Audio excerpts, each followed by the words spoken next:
Okay, I think I will go ahead and get started. I know we may have some more folks joining in, but hopefully by the time we get through the introductory material, they will be here. So welcome to today's session on neurodiversity in the university classroom. It is a pleasure to have you all here. I know this is an incredibly busy time of the year, so you carving out an hour to be with us we really are glad to see that. Our agenda for this afternoon is very informal. We're going to do a welcome and some introductions to the folks that are part of our panel. I will do some framing in terms of what brought us to this point and how we're thinking about this from a sort of overarching perspective. And then I'm going to turn it over to my colleague, Beth, who is going to lead the panel discussion, which will be a Q&A with our panelists with ample opportunities for those of you in the audience to ask questions as well. As you are going, please feel free to make comments, to raise your hand, use the raise hand function so that we can invite you into the conversation. So we'll start by doing some introductions. I'm Christy Ashby. I am the director of the Center on Disability and Inclusion and a faculty member here in the School of Education. And also with me today are Beth. Would you like to introduce yourself? Hi, I'm Beth Myers. I'm the Executive Director of the Tayshoff Center for Inclusive Higher Ed and the Assistant Director of the Center on Disability and Inclusion. I'm going to toss it over to Laura Ann. Hi, I'm Laura Ann Minkoff-Zern. I'm an Associate Professor in the Food Studies program in Falk College. Sam? Hi, I'm Sam Roux. I'm the academic coordinator with InclusiveU. How about Alexis next? Perfect, Alexis. Hi, my name is Alexis Wilner. I'm a third-year drama student in the College of Visual and Performing Arts. Julie. Hi, I'm Julie. I'm an ADHD Ed.D coach in the OnTrack program at the Center of Disability Resources. Okay. And we have a final panelist, Alex Schaefer, who is going to be hopping on. She's coming from a final exam, which seems sort of important. So she is a student in the Maxwell School in Sociology and Political Science. So when she gets here, we will invite her in as well. So just to give you a sense, this event is being sponsored by the Center on Disability and Inclusion, and we are housed in the School of Education. We are a disability-related research center that works to develop and implement initiatives promoting the inclusion of people with disabilities in all aspects of school and society, locally and globally. And while a lot of our work is outward facing and has to do with policy and implementation and work with partner schools and partner universities, we also are really committed to ensuring that Syracuse University is a place that is welcoming, inclusive, and accessible to all students, including students with disabilities, as a really central part of our university's sort of vision. Our talk today really grows out of a larger project sponsored by the Siebold family. We are deeply appreciative to their support that's focused on supporting neurodiverse and autistic students here on campus. And as a part of that work, we've been doing a lot of outreach to students on the university campus to find out what are they looking for? What sorts of different supports, resources are they desiring to make this campus better for them in terms of their academic and social access?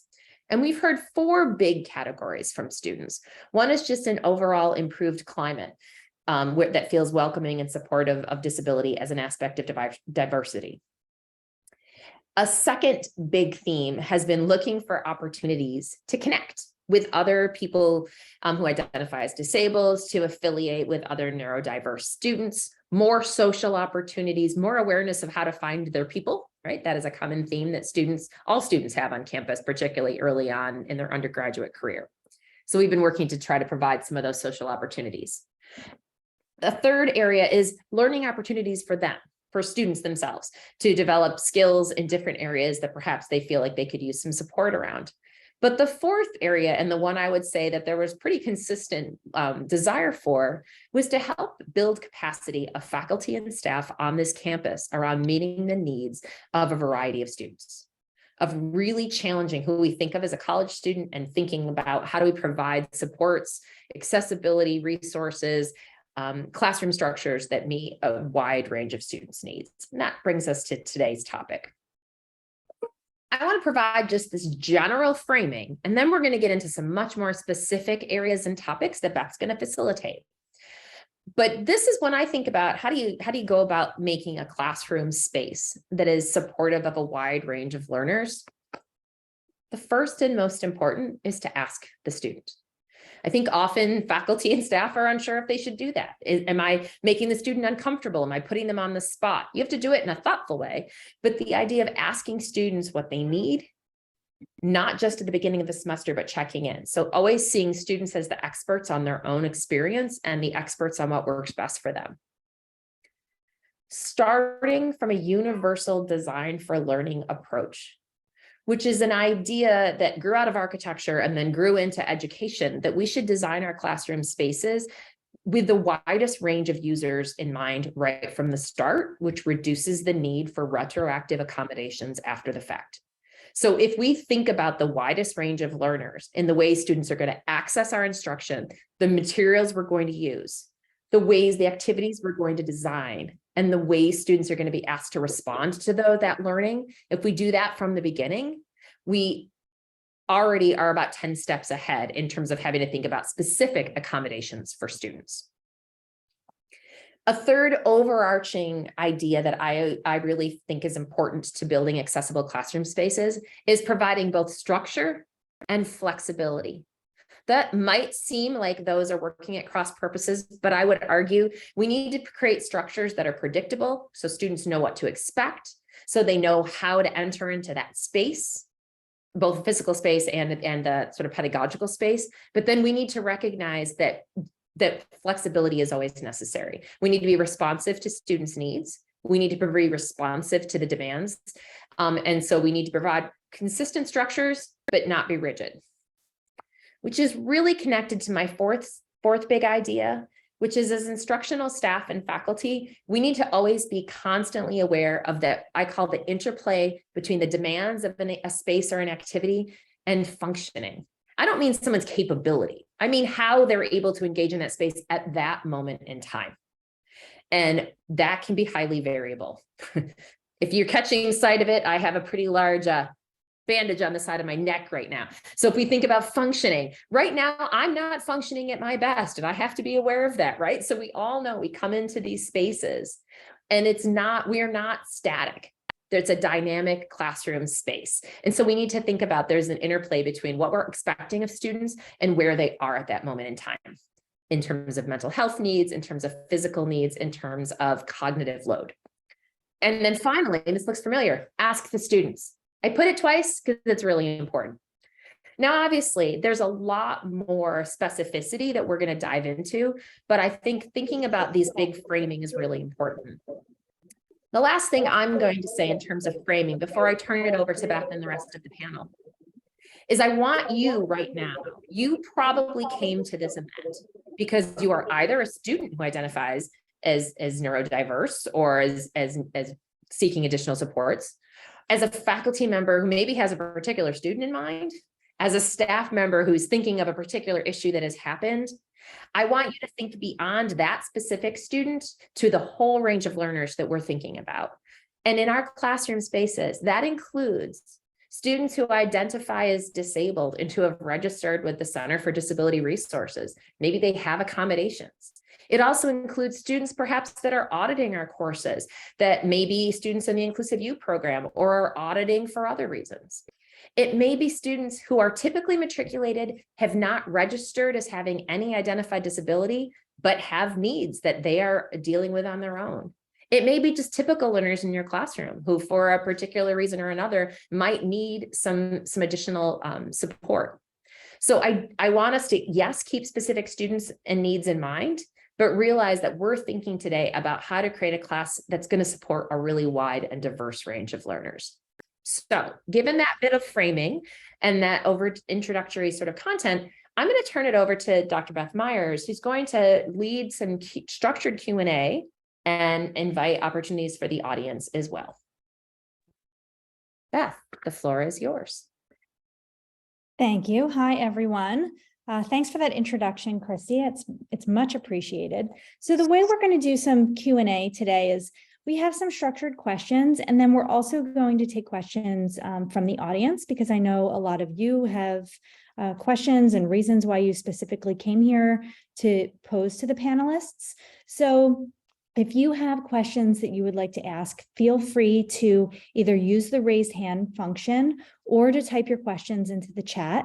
And I will either intersperse those questions with the questions that we have prepared, or I will kind of take those questions as they come, or I will kind of rephrase those so that they fit with maybe a more overarching theme so that they're really applicable to everyone. Does that make sense?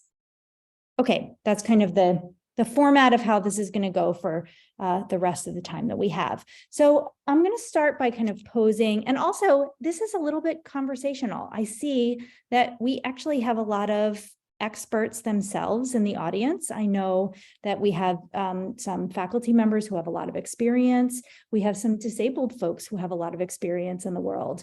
We have some former graduate students of ours. We have a lot of people who are bringing a wide range of experiences to this discussion. So also feel free, if you have something that you'd like to add or something that you think would be valuable to the discussion, please feel free to work that into what you would like to say. So you can type that into the chat, or you can use the raise hand function. The first piece that I'd really like to pose is really thinking about how do we set up courses or experiences at the university ahead of time? How do we set the tone before class even starts, related to how we put a disability statement on a syllabus, for example, or set up class ahead of time, or set the tone of the course to be as inclusive as possible? Does anybody on the panel have something that they'd like to say to think about that piece?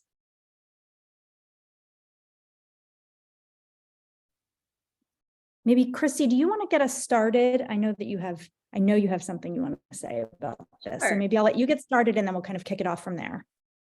Great. So I know for me, one of the things, obviously the university has a set of sort of diversity statements and statements to go on the syllabus. So obviously I always start from that, but then I add to it in the sense of, I first of all put in my syllabus, in addition to the standard, if you have accommodations through CDR, please, let me know about that. I also add, and both I do it through verbally, and I always do a survey where I ask students, are there other things that I could be doing in this space that would support you? Do you have other access needs that perhaps you're not, whether you are registered with CDR or not? And I often give examples. I'll give my own example that I'm allergic to perfume, so please don't wear perfume in this space. So I try to give examples of things that might be helpful to people. So I always do that the first day of class, and then I give them an opportunity to respond through a survey. I also make a point that of meeting with individual students. If they register with CDR, we get those email notifications, which is great. But that's just what it says on paper. So I really try to, in the first week or so, to reach out and have an individual conversation with each of the students who has accommodation needs in my classroom through CDR. But I think it's really important in that first day of class to really talk about that folks come to the space with a variety of needs, and we want to make the learning space accessible and available to everybody. So give people an opportunity or way to share that with me. I'm guessing other people on this call do similar or different things in those first couple days of class. Great. Does anybody else have something they'd like to add?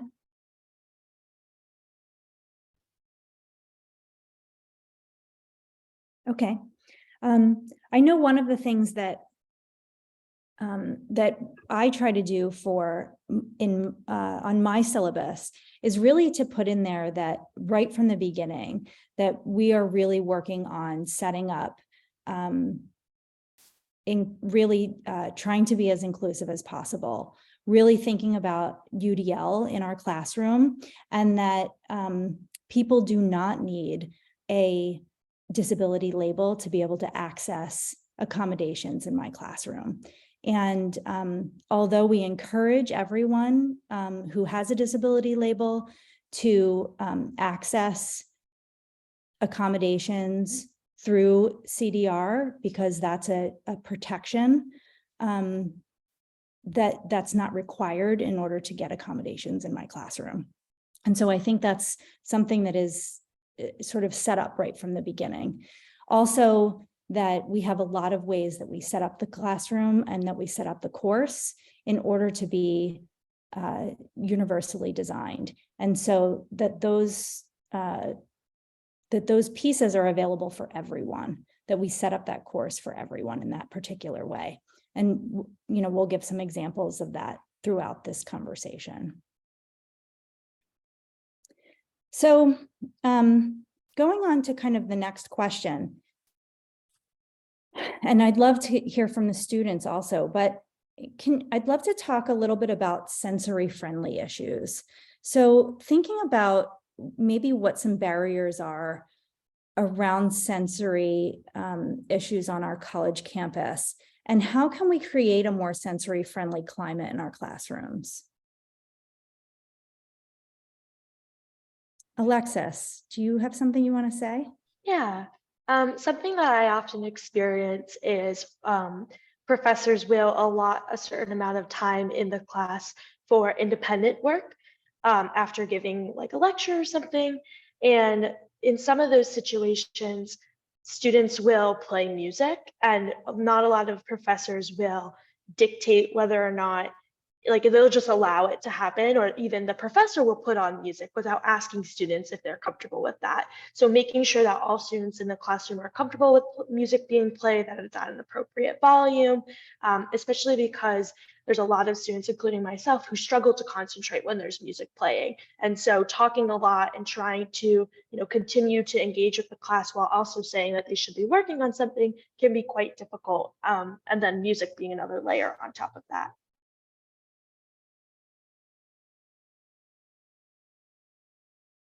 Sorry, that's a really great example, Alexis, and something that, you know, I think guilty of in my own classroom, right? Like sometimes I play music when students go to do some individual work or group work, thinking that that sort of spices up the classroom a little, but maybe that doesn't work for everyone. It's a really great example. Thanks for doing that. Other thoughts about how we can create more sensory friendly spaces in our classrooms?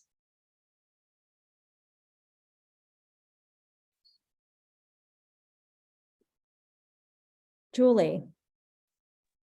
Kind of going along with what Christy was saying about surveying the students, like within that first week, maybe including in that survey, you know, people's lighting preference, background noises, what helps you focus, depending on the size of the class. Some kids might need, you know, something in their hands at all times, maybe allowing fidgets. Some kids focus better chewing gum. The length of class for like the ADHD population is sometimes an issue.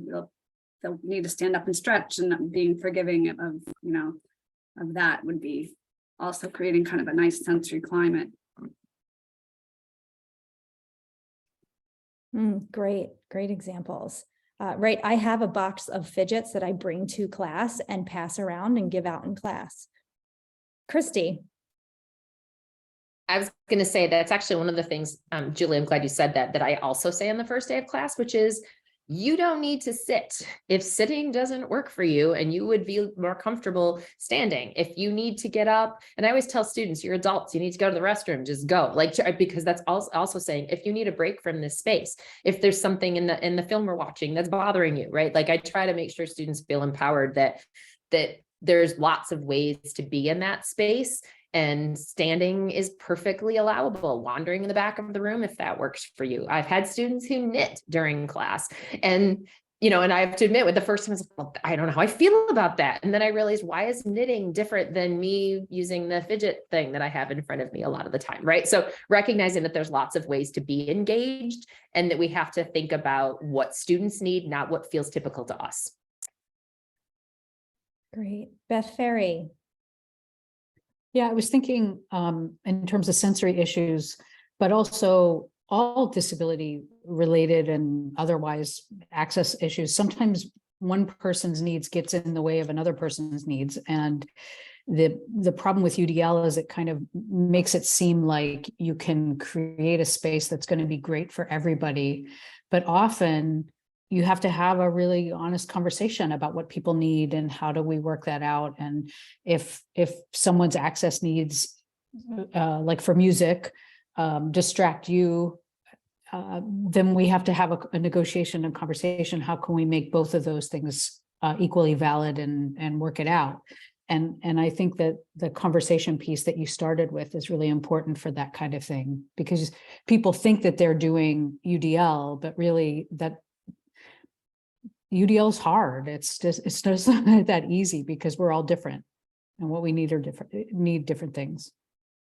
Right, great point. And a lot of times there are ways to negotiate that, right? That your example is a good one. Some people need music and some people don't, but there's lots of ways that we can individualize that, and especially with the technology we have available today. Mm-hmm. Yeah, great. And a really great point to bring up. Thank you. Michelle, you have an example on here. Do you want to read it or do you want me to? I was just thinking of the physical space, going back to what I think Beth had mentioned, or maybe it was somebody else that can't keep track. People keep jumping around, but allowing for students to come and go as needed and to make it a smooth transition. Oftentimes, I move the garbage can. It always seems to be near the door.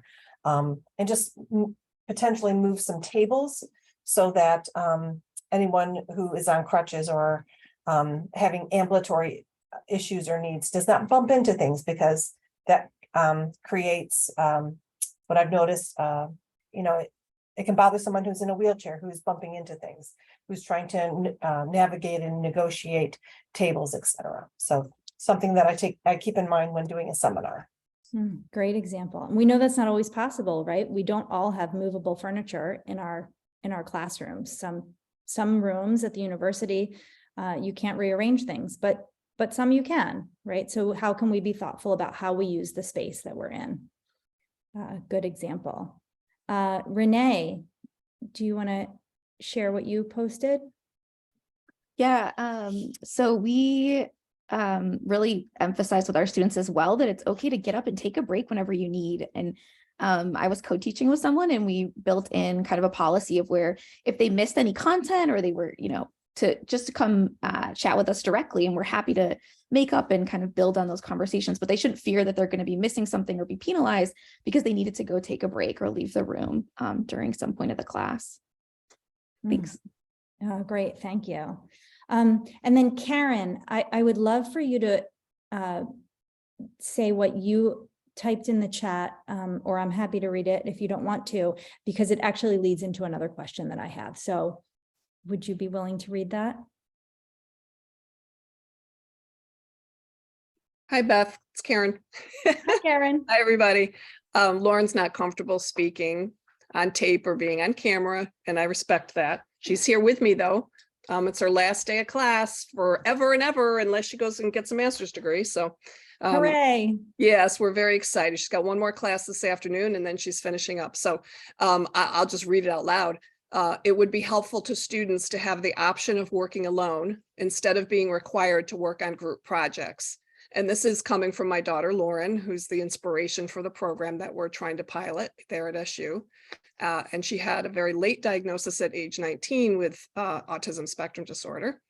And group projects have been exceedingly difficult for her because of peer relationships and being uncomfortable and that sort of thing. And I'll just throw out, it's always been difficult for me to know if I should be, well, she didn't have a choice, so she had to do them. But as a parent, should I be forcing her to do that? Should we be forcing students to do that because it gives them a certain growth opportunity and a skill set? Or should we recognize people's differences and say, you know what, that can be just not necessary for certain students? Okay, thank you so much. So Lauren, thank you for sharing that experience with us. And Karen, thanks for mediating that experience since Lauren asked you to, so I appreciate that. So that actually really leads into one of the questions that we had prepared, because we recognize that this is something that we see in classrooms fairly often, and it is it's not only neurodiverse students who struggle with group work, but it is often neurodiverse students who struggle with group work, but lots of other students struggle with group work. So I'd love to pose this to the panel, to the audience, to everyone. We see students, a lot of students struggle with working in groups. Can you talk about how to support a wide range of students in group work? What are some strategies? Who has some thoughts on this one? So one suggestion, right, that Karen and Lauren had was like, just make it an option for students to be able to work independently instead of making everyone work in a group. So that was one thought. Laura Ann.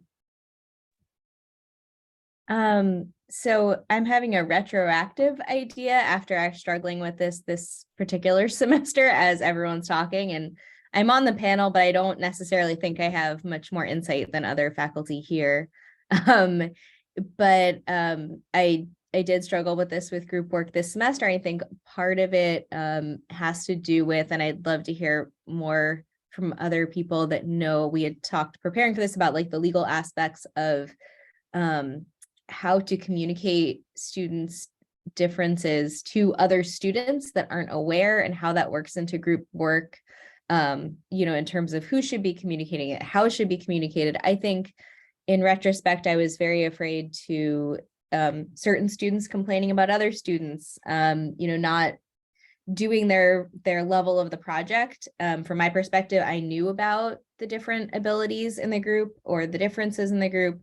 I didn't know my role in communicating that. So I just said, don't worry, we'll work it out in the end. But I think in retrospect, maybe I should have told students that, you know, or suggest that the student maybe communicates to their group, you know, why they might not be doing certain things or what's going on. I don't know. I guess I'm really kind of asking a question if that is the right solution in a group scenario, is saying to the students, you know, it'd be good if you communicated with your group what's going on, or asking if I can. I don't know. It's a great question, right? And so it's this issue around disclosure. Who's responsible for disclosure? And right, we often, it's an issue around disclosure for students in order to be able to get accommodations on a college campus. The responsibility is on students to disclose that they need the accommodations, and then to access the accommodations themselves. That's an issue in the United States on how to access accommodations on a college campus. However, students don't have to disclose to other students that they have a disability. So if they are getting an accommodation or a modification in a group setting, then they might actually be doing less work than the other people in their group, or different kinds of work, or modified work. But you, as the faculty member, that I hear Laura Ann's conundrum here, so I'm trying to sort of contextualize that for other people in the audience. You as the professor can't necessarily disclose that to the other group members. So if someone says, well, this person in my group is not doing their share of the work, right? What do we say? It really is a question. I'm going to pose that to Christy because I think she has something to say about it. And then I'm going to go to Alexis. So actually I have two things that are slightly different responses to that. The first is in direct response to Beth's question. You know, I think one of the things that I tend to handle when we have students, for example, that maybe have a modification, that they have reduction in coursework, or maybe they're auditing the class so they don't need to do all the assignments, I don't tend to deal with that in a large group. I might make a large group statement that's, remember, lots of people come into the space in different ways. We all have different needs and accommodations. So it's possible not everyone's doing the exact same work in the same way. So I might make that kind of a global statement to the whole class. But when it comes to negotiating individual work, I would really handle that in a small group situation. And I would first talk with the student who might have the accommodation to say, hey, you know, we're going to be doing this group project. What are you comfortable doing? What do you need to do to meet the requirements of your either your audit or your program or your accommodations? How would you like that handled? Do you want to disclose that with your students? Do you want me to facilitate a conversation? How do you want to handle that? So we handle it at a small group level. But on the larger, more global question, coming back to the comment that Lauren made that Karen shared, I always try to think about the goal of an activity. If the goal of an activity is to demonstrate some set of content, or to work on something, or to show that you've done the reading, or to whatever, then I think giving choices of working alone, working with a partner, working with a small group makes sense. If the goal of an activity is something that is inherently collaborative, I want you to work with someone to design a co-teaching lesson. I want you to collaborate on this design project, and that collaboration is actually one of the stated goals of the activity, then I might not make it a choice to collaborate, but it would be a choice how and in what ways and how we support that. So I think sometimes as faculty, we have to be really clear about what the purpose and the goal of the activity is that we're doing, and not be rigid in the way we think about it. So I think being clear about that for ourselves is really important. I think, yeah, I see a comment here that I think is in response to the group work that we can go to in just a second, but I think you wanted to go to Alexis next, Beth. Okay, great. Alexis. Yeah, just going off of that, I would say that a big part of understanding and, you know, doing it and providing different formats is also having, like, for me and a lot of students I know, so a part of the struggle with group work is not actually working with the group, but rather finding a group to work with. And so assigning groups and creating the modifications within those groups, and allowing, you know, actually, like, I would like to work by myself, or actually I would like to work with a partner, and adapting that however it may be. But considering, rather than just saying, everybody find your own group, creating opportunities like turn to the person sitting next to you, or I'm going to assign groups of 3 or things like that is also very helpful. Great, thank you so much. All right, it looks like we have a couple of comments on the group work in the chat. So I'd like to go to this question from, is it Khan? Actually, John. John. Turkish Okay. spelling. Great, John, thank you. John, do you want to read your question, or would you like me to read it? Sure. In our discipline, which is various kinds of engineering, ability to work in teams is an outcome that we need to assess as a part of our accreditation process. So it is important that as many of the students can participate in that experience. And we don't want to waive students just because they said so. How can we put a formal framework around students' capacity to be able to participate within group work, basically? Thank you.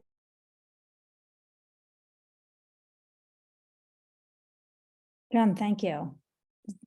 Anybody have anything they want to say? Julie. You know, I this kind of encompasses like what Christy was saying, looking at the goal of what the desired outcome for the group work is. In this case, it sounds like, you know, a definite shared experience and part of the curriculum and requirements. So I think defining the roles for each group member, each person in the group is huge. Defining them and giving clear expectations of the roles for the students. Choosing the groups carefully, like Alexis was saying. You know, you pairing them might relieve anxiety of the last kid standing there twiddling their thumbs, not having a group, which would make them feel more comfortable. and maybe vary the combinations. I know some students have complained that they're stuck working with the same lab partner, whoever, all semester, varying the groups within the semester, making those changes, and just kind of, like Christy was saying, having a dialogue with each group and checking in often with progress. Thank you. And then it looks like two others have maybe similar suggestions about structuring group work. Is it Shedra? Sadra. Sadra, would you like to talk a little bit about your suggestion? Yeah, so I mean, at least in my experience talking with students, one thing that's been really difficult for them is just figuring out almost like a script for that initial conversation of dividing up the work. And then sometimes students not doing their fair share of the work just comes to, there hasn't been a clear communication between them about what work belongs to whom. So I think one thing that's really useful is providing some level of framework for them about, okay, well, here's what this conversation can look like. Maybe here's some examples of like different roles that you could have, or even like providing, like maybe in class say, okay, I want you all to sit down together and talk about, like with your group, and talk about like when you're going to meet and what you're going to do, just for 10 minutes to kind of make it easier on them. Sadra, thank you. Yes. And then I read Beth Ferry's sort of similar suggestion about really structuring group work. I think that is very helpful for a lot of students, being explicit about what we expect from students. One more point to add to, and I don't know if this is just this past couple of years, but the kids were they were in hybrid situations throughout high school where they really, cooperative learning and their experience in working with others cooperatively has been diminished comparatively to classes we saw 4 or 5 years ago. So the interactions are a little bit more immature than I think we've seen in previous semesters and years. So being aware of that and kind of actually going back to like what Sadra was saying and really providing the framework for that. Such an important point, right? So many of our students now did not have a chance to practice these skills in high school in the same way that previous classes have, right? Because they spent a portion of their high school career online. Yeah, we're seeing some pandemic effects here as well. Great point. So let's talk a little bit about, Bob, you have something you'd like to say? Yeah, I also find that students don't always understand the reason that they're put in groups. So for instance, in the engineering example, explaining that engineers have to be able to work together, and that's part of the reason you're working together. They're so used to group projects, they sometimes think it's just a way of teaching and there's no reason. So I think sometimes really defining why we do that is important for them. Great point. How can we be explicit about our teaching? Yeah, really good. Okay, so the next question is really thinking about accommodations versus modifications. What's the difference? Why do we use the two? And how do they make sense in a college classroom? I might toss this to probably Sam and Christy to start, and we'll go from there. Sure. Hi, I'm Sam Roux, Academic Coordinator for InclusiveU. Once again, it's a really important question, and it's so easy to get them confused. And so I hope that what we do here today kind of helps clarify it a little bit more. But a lot of conversations been had about accommodations thus far. And those are things that really should be available for any student at Syracuse University, regardless of if they're attending through InclusiveU or through more traditional means. But those are things that we do to basically provide access in various important ways for any student to be successful in the classroom. So these can be things that are more straightforward, like, for a student who may have a vision impairment, providing alternate means for them to be able to access the class material. They may not be able to see a PowerPoint from 50 feet away, so providing a copy of the notes that they can look at as you're providing your lecture. Those kinds of things. They can be the use of a microphone that can be hooked up into someone's hearing aid if they have hearing impairments. These can also be things that are directly related to the way that they sit in the classroom, like what was mentioned about maybe standing instead of sitting, or maybe they need to sit in the front of the classroom or back of the classroom due to specific needs that they have. And then there's also ones that are pretty straightforward academically, things that I think a lot of the folks in this room are used to: extra time on your test, alternate location, things like that. Modifications take this a step forward. Traditionally, when I see the way that InclusiveU students particularly use modifications is to actually change the expectations of the course to fit their particular needs. So when you see modifications, you're typically seeing that with students that are auditing the classroom, such as a lot of our InclusiveU students. And those might be things such as taking the perhaps 100 pages of reading that they're expected to do and shortening that to maybe the, let's say, 20 to 30 most important pages or sections of the reading per that week. It could be things such as modifying a 5-page paper down to a 1-page expectation. It might be taking the 4 prompts that you expect someone to answer for, let's say, a paper or whatever, shortening them to maybe answering 2 of those 4 prompts. It may be converting multiple choice into a short answer. Those are all different kinds of ways that you're actually changing the expectations of what's required for the student in order for them to be successful interacting with the classroom. Whereas the modifications are more about whereas the accommodations are more about changing the way that the students access them, but still having, reasonably the similar expectations that you have of every student in the classroom. I hope that was helpful. That was a very helpful explanation, Sam. Hey, Thank you. Christy, is there anything you want to add to that? Yeah, I would say, Sam, that was really helpful. I often think about accommodations is how, like how something's going to be done, and modifications impact the how much or the what, right? Like that going from a paper to you're going to give me an oral conversation, actually fundamentally changing the expectation of the content or the assignment. Now, I want to be clear. There's a lot, you'll hear a lot if you talk to folks from Center for Disability Resources, and I would encourage you to actually, you'll see at the end, we have a link to the CDR's faculty resource page that will go out in what you receive, which has lots of information on this. When students do their accommodation letters and you have to decide if this is a reasonable, like, does it alter the course and your class or your expectations in some fundamental way for students who are typically matriculated? You still have flexibility in that, right? You still can decide as a faculty member that I'm going to give a degree of choice that might alter what this looks like for different students. Like, there is nothing that prohibits you from doing that.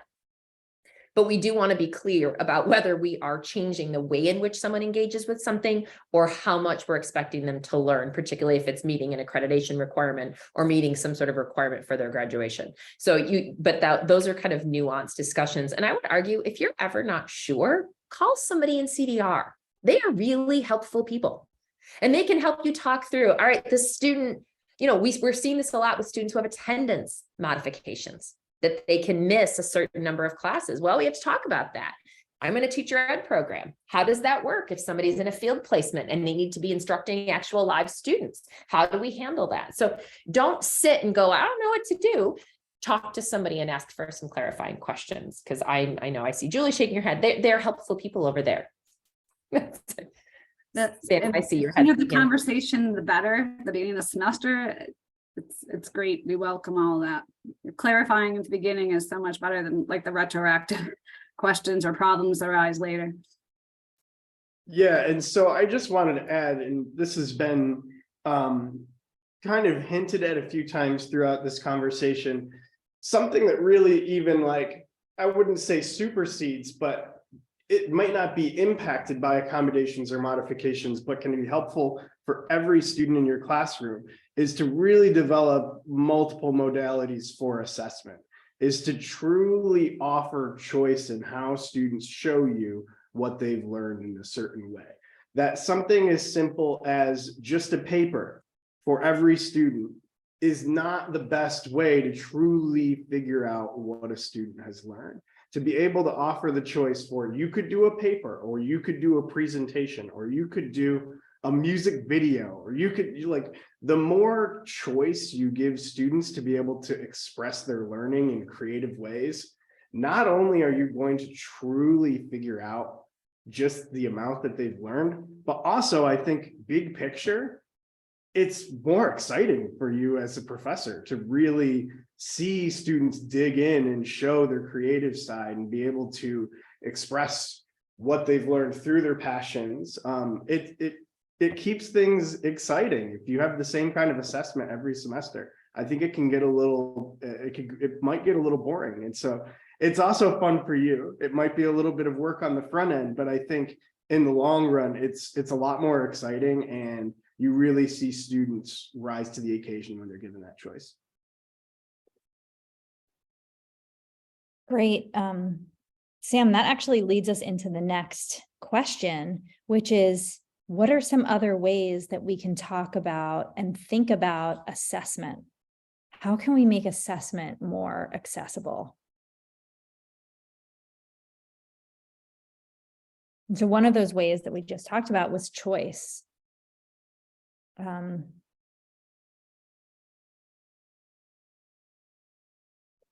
that's one example. This actually comes from a grad class that I teach, and not, this is something, but we identified, the co-instructor and I, early in the semester, a few different ways we wanted students to respond. We wanted them to write a blog post. We wanted them to make a multimedia presentation, and we wanted them to write a personal reflection paper.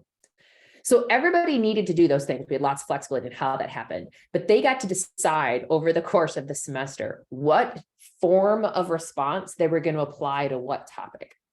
So they knew they had to respond 3 different times over the semester to this set of readings. They got to pick, for which set am I going to do a blog and which set am I going to. The students loved that, because while everybody responded in these varied ways, they had some power in deciding what makes sense to me, what feels right to me. And so I think, again, that's an example of, we didn't modify anything. Everybody actually responded using similar ways, but they got to decide when they applied that during the semester and when it made sense to them.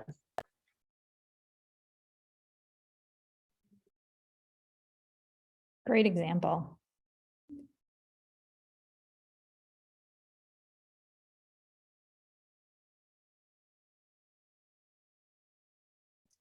Can I maybe propose a question about that idea of different forms of assessment? I feel like different forms of assessment works from, like, I'm a critical social scientist. I can really think outside the box with how I do assessment. I'm in a department with nutritionists who are a very rigid, accredited, like everything. It's not a flexible type of program. And they will blame that on accreditation. And that's probably pretty accurate in a lot of ways. So I'm just curious, knowing that like not all disciplines are as flexible as others, where are like the resources for those faculties that want to be flexible, and like, is this a spectrum of how much inclusion? Like, I'm really just asking, like, for disciplines that maybe are less flexible, how can they be inclusive, or where can they be supported to be inclusive, knowing that not all disciplines can be as flexible as others? Julie, you want to say something? I was thinking, like, if from a science perspective, where a lot of that is science related, or where there has to be an exam, varying, multiple choice, true, false, fill in, varying the exam type of format so that the questions are not all one format every exam. Or one of the other things I think I've heard a lot from students that come through our offices, really, if there's a study guide, releasing it earlier than a couple of days, a week ahead, so they have time to prep and chunk their study and not feel overwhelmed. which was, supporting, our learners, and maybe even knowing the format of a test, not obviously the questions, but knowing the format of what the test might be. Is there going to be 2 essays, short answer on it, ahead of time, to decrease the test anxiety and the stress levels and stuff going into the exam. For tests that have to be given with no choices. Yeah, great. What else can we say to Laura Ann's question about, like, what about these inflexible fields or fields that think they're inflexible? Beth, do you have something you want to say to that? Yeah, I put it in the chat, but often what I do is give choices of how, like for a final paper in my class, instead of assigning a paper, that's one of the choices, but then they can do an alternative cover for the book and then include an artist statement that talks about all their choices. But everybody has, another one is to write an alternative last chapter, or to, I can't remember all the other ones, but anyway, I give them a bunch of choices, and then I use the exact same rubric for every one of those choices and the same prompts. So if they do an alternative cover, they have to include an artist statement that explains XYZ, which is the same prompts that the people that are writing papers are doing. And so, I mean, I don't know that the accreditors care about the how as much as you're assessing these understandings, or these, this knowledge, this understanding, these skills. And so providing choices, and most of the students write the paper, right? Most of them go that traditional route, but it's interesting, the ones that don't, they really appreciate being able to just have a different way of demonstrating what they know. But I feel confident that I've kind of assessed the same skills and the same understandings and the same theoretical constructs by using the same rubric. Mm-hmm. Christy? I was going to say, so coming back to the more, how do you handle a class where there has to be a lot of tests? I mean, I think first of all, we make a lot of assumptions about what particular disciplines have to do, because that's the way they've always been done.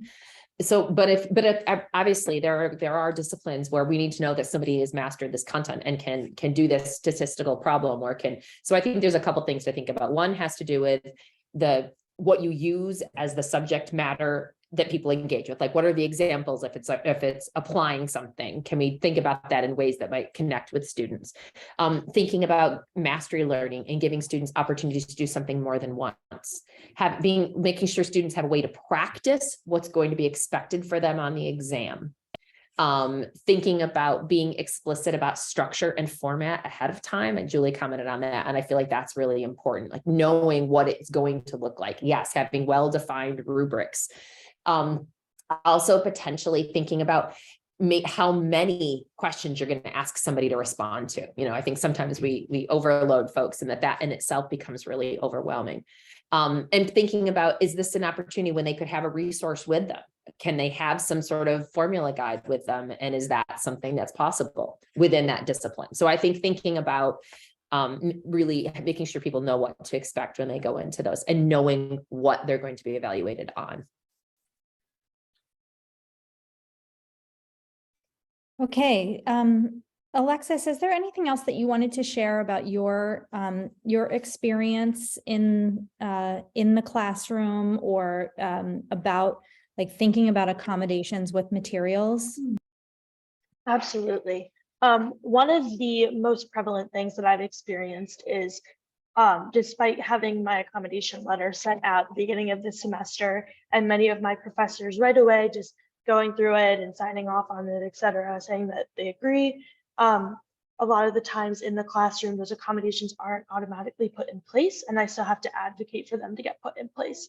One of the most prime examples of this is when my professors show a video during class, and I require captions to be put on, and they, one, will not remember to put the captions on, which is totally fine. Everybody forgets every once in a while. But once I ask for captions to be put on, there are not captions available for the video, and they will continue to play it anyway. And so remembering that your students' accommodations aren't just a preference for a lot of students, and that just because you planned to show a video that day, if a student is unable to access that video, that student is unable to access that video. So just remembering that, remembering when you're going into your classroom, remembering when you're planning your lessons, how a student's accommodations or modifications may be applied to what you're teaching that day. And that just because something may go wrong, you have some kind of technical issue, that doesn't mean that that student's disability or need goes away.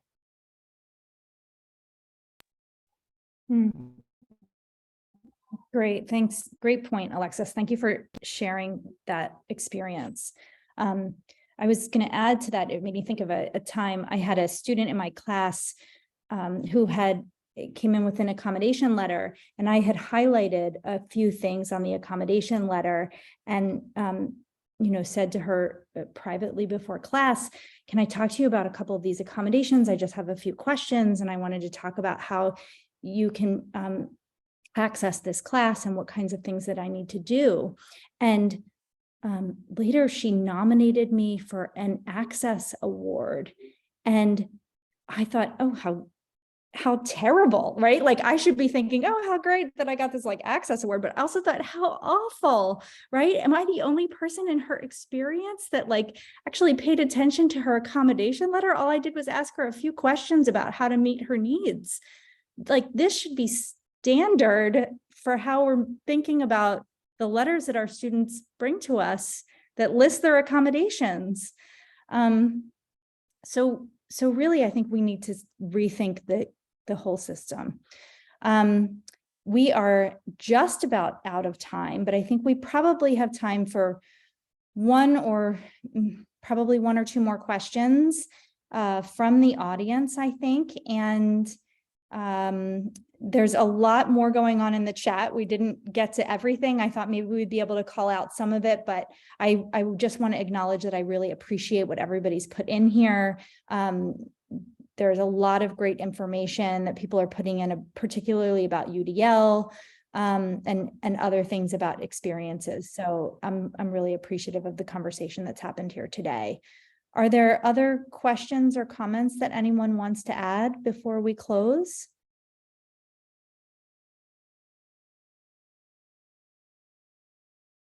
Okay, well, I would like to say thank you very much for a really informative conversation, something that was really helpful for me to think about all the ways that we consider accessibility on this campus and elsewhere. I appreciate all of you who spent time with us today. Thank you to our panelists. Thank you to our attendees. Thank you to our organizers. And thank you to the Seabolds for their sponsorship. Thank you, everyone, and have a great day. Thanks all. Have a great day. Take care.